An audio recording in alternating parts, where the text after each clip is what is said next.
Furst and Zach Edey. Raise your hand, we'll get a mic.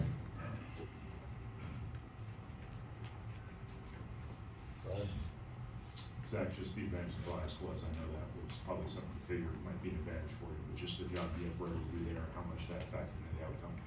Yeah, definitely. I feel like our team's a great rebounding team. We have a lot of guys that just like rebounding the ball. We have a lot of guys that are really good at boxing their man out and preventing them from getting the rebounds. And we're a physical team that shows up in the glass and shows up in the rebound stat. I think Matt stayed with you through the first 10 minutes of the first half. That seemed a little bit unusual. Is that what all went into that? Any idea? I think just because we're pretty thin in the front court right now. When me and Caleb kind of play at the same time, if Trey K subs in, he's gonna get Caleb, and then I'm just gonna keep staying out there. I'm not complaining about playing more minutes. I'm not gonna talk to him about that. It's just if he wants to play me 10 minutes straight, I'm cool with playing 10 minutes straight. If he wants to sub me out, fine with getting subbed out. It's just Coach Payne's decision at the end of the day. Braden, can you kind of talk about the start there where you hit a couple threes? I think you went to the basket and got a layup. It seemed like that hot start just kind of fueled you throughout the duration of the game. I was just kind of glad one went in. Had a couple days where the ball didn't go in, so got confidence up. So it's good to see those run. Yeah, for Caleb, just the job you and Trey continue to do just with Mason out. It's kind of helping you guys. Obviously, Zach talked about you guys being thin and down low there, but it's kind of helping you guys kind of find a rhythm, find a groove, and both of you guys have been playing effective these past 2 games. Yeah, kind of like I've talked about before. Playing with Z, it just makes it easy on us because he demands so much attention, and so just with the way that he can pass out of the post, score, all these things, we just kind of have to play off of him, and we've been able to do that so far. Not that you're unaccustomed to getting double team a lot of attention, but do you feel like you're getting even more attention recently? Defense still more at you? Yeah, I think it just comes down to teams like really scouting me hard. This year I'm kind of like the number one option on the team, so teams are going to focus their kind of game plan defensively around me. Some teams choose to leave me one-on-one, some teams choose to double. We'll kind of find that out pretty early, and we just play off that. Like today, they doubled me, so I tried to find the open man. I found Caleb 2 times, found some open three-point shooters, found Fletch 3 times. So just kind of playing however they decide to play me, we'll just play off of that. For Braden, they found a little success in the first half with Marshall. Did they just find some matchups? Did he just kind of get hot? What all went into that? He had some tough shots. We're playing good defense. He got loose a little bit, but I think overall, defensively we were fine.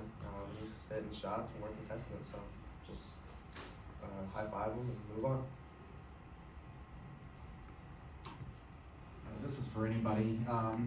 Obviously, this team is very unselfish. It's different guys up here every single night.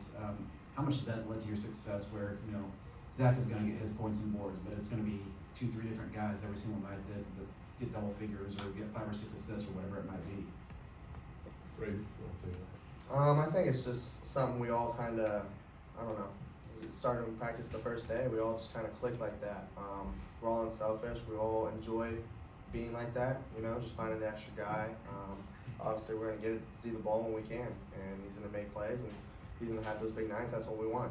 Because then when that happens, they double team, he's good enough to make the pass out, and then we'll kick it out and swing one more and knock down the 3. So it's super helpful when that happens, and just being able to have those unselfish teammates, it's also really fun to play with. Braden, the success you and Fletcher have had the last couple of games, getting to the basket, getting in the lane and whatnot, are things opening up a little bit because of the way people are guarding Zach, or is it just you guys being opportunistic, or what? 100%. He's doing his thing, and then when he can't do his thing, he finds us, and then we're able to make plays and drive closeouts and score around the basket. For Braden and Caleb, I'm just kind of curious, what you see in opposing players' eyes when they're going up against a guy like Zach, and what it's like to play with them. Yeah, I'm sure it's not fun. I don't have fun guarding him in practice, so I can't imagine what they go through. But yeah, just kind of like I said, it's super easy to play with Z. You just got to keep playing off of him. Trusting him to make the right decisions, make the right with scoring, passing out, or anything else, which so far he's done. Caleb, this is kind of an off-the-wall question, but they passed out the elf posters tonight. Obviously, everybody loved the vignettes. How much fun did you have doing that? And did you feel like, I've got to give these fans a show tonight because, you know, they're really into this? Yeah, I mean, it was fun to make, obviously.